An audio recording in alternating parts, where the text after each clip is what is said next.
The thinnest iPhone ever made is here. It's the iPhone Air. The only problem is that we also have the iPhone Pro and Pro Max. So is thinner better? We're gonna find out in this video because we are testing everything, the speaker quality, the performance, and other drawbacks that Apple is probably choosing not to tell you. But I guess a lot of people are saying that the feel in the hand is just so insane that you have to feel it to believe it. So holy crap. Oh, that feels so good. No way. Okay, I gotta feel it. Oh my gosh. That feels so good. I might want to change. Wait a second. Holy moly. Feel it, dude. What? Yeah. That is unreal. Holy crap. Let me tell you guys right now, I have never had a reaction like that picking up a new iPhone. This literally blew my mind. As soon as I felt this, I started thinking in my head, do I really need the Ultrawide and the Telephoto camera? Because this is by far the most premium iPhone I have ever felt in my life. This is unreal. The way your fingers wrap around the super thin, polished titanium sides. I can tell you right now, hands down, the iPhone Air is more luxurious and more premium than the iPhone Pro. Even looking at the back, so you have the regular Pro, you have the Air, and the Pro Max. These two kind of look toyish, whereas this looks like pure luxury with that just super nice polished, reflective titanium. The fact that it's so light that I could just hold it like this with 2 fingers. Now, I don't want to spend too much time because I want to get into the real world testing of this, but of course, we also have the super thin battery pack specifically for the Air. Teardowns revealed that this battery pack literally has the Air's battery. Same exact specs, just put into this right here. You can see it fits on just like that, super nice and sleek. And wow, the way they made it fit all the way up to the edge, really, really comfortable in your hands. And a lot of people are making fun of the Air, saying that you need it to get better battery life, but surprisingly, in a lot of the battery tests, the Air is getting the same battery life as the regular iPhone 17, and compared to the Galaxy S25 Edge, it is beating it with a much smaller 3100 milliamp hour battery. So far, the battery seems to be good enough. Now, comparing the thickness side by side, just take a look at how super thin the Air is. It is completely unreal, both compared to the Pro and the Pro Max. It's just something I can't even explain. But with that said, there are some sacrifices. So let's get this thing turned on and start testing it out. And now flipping them over to the front, we can see that there is essentially no sacrifice or downside in terms of display quality. They all have exactly the same displays other than the size. We have 6.3 inch on the regular Pro, 6.5 inch on the Air, and 6.9 inch on the Pro Max. And to be honest, I really like this middle ground 6.5 inch display of the Air because it is just big enough to feel really nice and immersive, whereas the 6.3 is a little bit too small, like you're kind of wanting more. But the problem with the Pro Max is that it just gets so large and bulky that it makes it a little bit annoying to use, especially one-handed. Like you have to start like reaching your fingers around, whereas right here with the 6.5 inch, especially because it is so thin on the sides, you can reach your hands and your fingers and thumbs around much easier. Now, getting into the downsides and sacrifices with the iPhone Air, unfortunately, it only has a single speaker up at the top. Yes, the ear speak. The one at the bottom, even though it has speaker grills, that's actually only for the microphones. So I'm really curious to see how this sounds. Let's do a speaker comparison.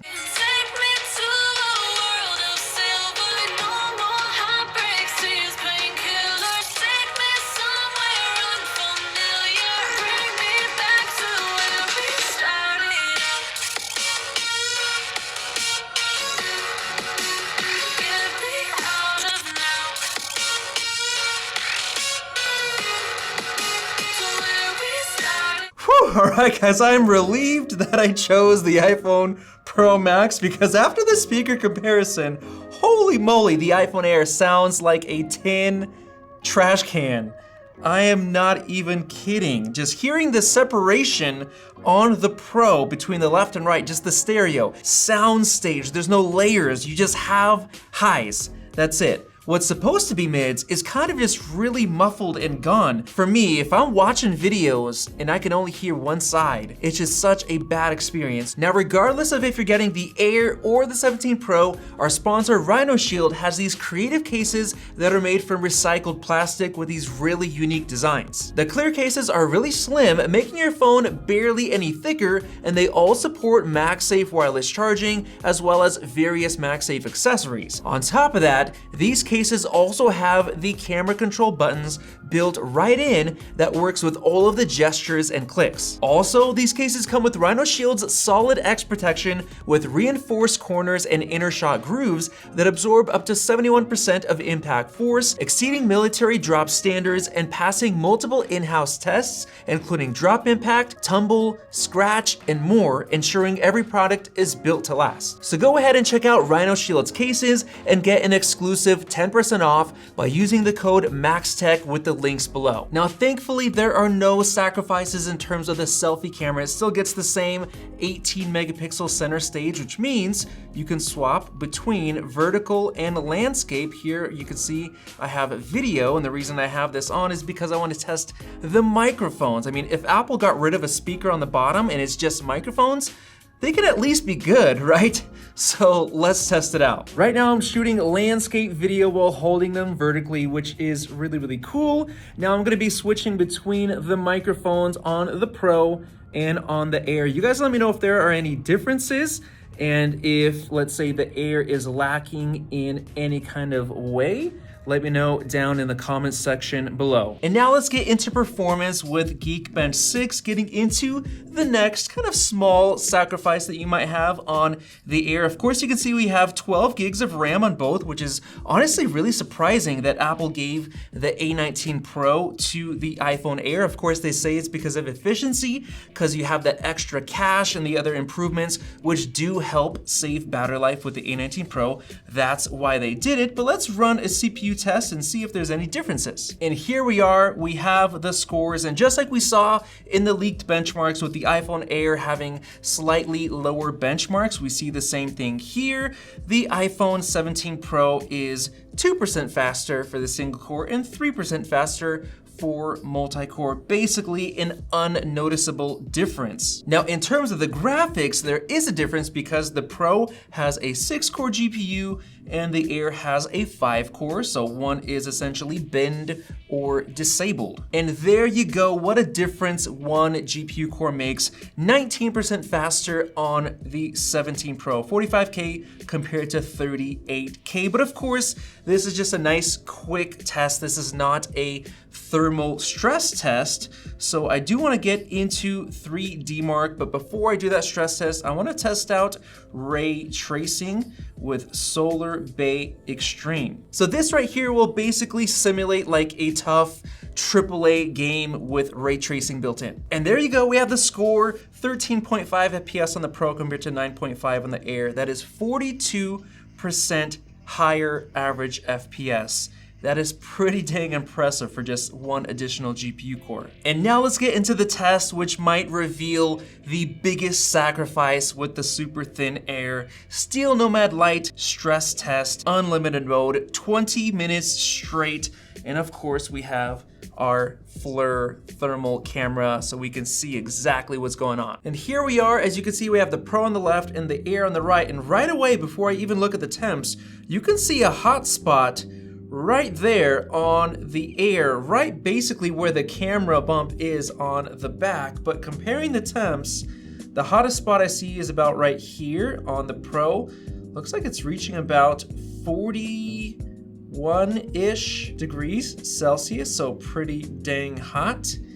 Now going over to the Air, 43 degrees, look at that, right in that center hotspot. And now flipping them over, you can see how the Pro is dispersing the heat really, really nicely, whereas on the Air, you have this insane hotspot. Look at that, 44.5, holy moly, 46 degrees Celsius, almost 47. Right in the center. That heat is just staying there, whereas the bottom is actually really cool. Look at that, 31 degrees Celsius, a lot more cool at the bottom, and the Pro is dispersing that heat really, really nicely. And finally, the 20-minute test is done, and this is quite interesting. The Air had a better stability score of 84.5% compared to 75.4 on the Pro. But the reason for that is because Apple throttled down the performance pretty much right away. As you can see, the best loop score was 37% higher on the Pro. That's the very first run, you can see right there on the chart. But on the lowest loop, it was only 22% faster because over time, the Pro would essentially throttle down because it's pushing a lot more power to it, whereas the Air, almost right away, it cuts the power for the second loop, basically down to where it's so close to the lowest score. So they know that it's gonna perform badly in thermal throttle, so they cut it pretty much right away before it even has a chance to really, really get hot. And another interesting detail is that the best loop score on the Air was not even as high as the worst loop score on the Pro, which is kind of crazy, even with that stability being lower. But this is the 16 Pro Max, and if you notice, the best score on the 16 Pro Max was 1395, lower than the worst score on the 5-core GPU Air. Believe it or not, this Air, after 20 minutes, has better gaming performance than the 16 Pro Max. That is absolutely insane in this insanely thin phone. And now with performance out of the way, let's get into the last and major sacrifice that you have. As you can see, the Pro has a triple camera system, whereas the Air has a little winky dink 48 megapixel main, and that's all you get. That's all Apple is giving you. So when you look through your camera options, as you can see, on the Pro, we have that ultra wide. Look at everything we have in there, but all you have is the 1X right there. So 1X and 1X, then 2X, and that is the extent of what you get on the Air. On the Pro, you switch to 4X, you switch to that 8X crop, and even though they have the same 18 megapixel center stage cameras, Apple disabled cinematic selfie video on the Air for basically no reason at all, other than you don't have cinematic on the rear, so they don't want to confuse you by having cinematic on the front but not the back. So it definitely looks better on the Pro with cinematic. And I've got to say, it's really nice to have the ultra wide when you need it. Like you can see this perspective right here, just so much more visible, like when you're taking shots of interiors and there's limited space. It's quite nice to have. Here you can see I did a 2X zoom versus a 4X, so much more close in terms of the range that you have and the quality. Then I took right here a 10X, which is the maximum you could do on the Air, is a 10X zoom shot versus 10X on the Pro. The difference is absolutely insane. Same thing right here, so much more sharp. And then another downside is that you do not have a macro mode on the Air. Here you can see a macro on the Pro, and if you take it from the same distance, complete blurry mess, which does have issues with scanning documents, taking pictures of documents, close-up objects. You have to basically go back, then switch to 2X mode to take a photo like this. But then this is a super macro shot of the A19 Pro chip from our teardown. By the way, watch that video. And this is a 2X zoom with minimal focusing distance. That is how close I could get. That's absolutely ridiculous. Honestly, even though this Air feels amazing, it feels like the best iPhone I've ever felt in my hands, I can just not give up those things that matter so much to me, like these stereo speakers that sound so much better on the Pro, the cameras, the battery life. With all of those sacrifices and limitations, no, I do not think that thinner is better with the Air. I think maybe next year, if Apple comes back, puts in a 2nm chip that's more efficient, puts in that speaker at the bottom, then maybe I will be willing to give it a shot. But as it is right now, I'm sorry, no, it is not good enough. The Pro is definitely the best option for me, and that's what I would recommend for most people. So there you guys go. Those are my thoughts on the Air. Let me know your thoughts down in the comment section, and I will be using the Air for another week, and I'll revisit with a video comparing the Pro Max and the Air after a week. So definitely get subscribed so you don't miss out on that. Definitely watch our teardown video right there. And once again, thank you Rhinoshield for sponsoring this video. And by the end of the month, if you buy an iPhone 17 case, you'll get 40% off on an Impact Protector Pro screen protector and free lens protector. So make sure to use the code MAXTECH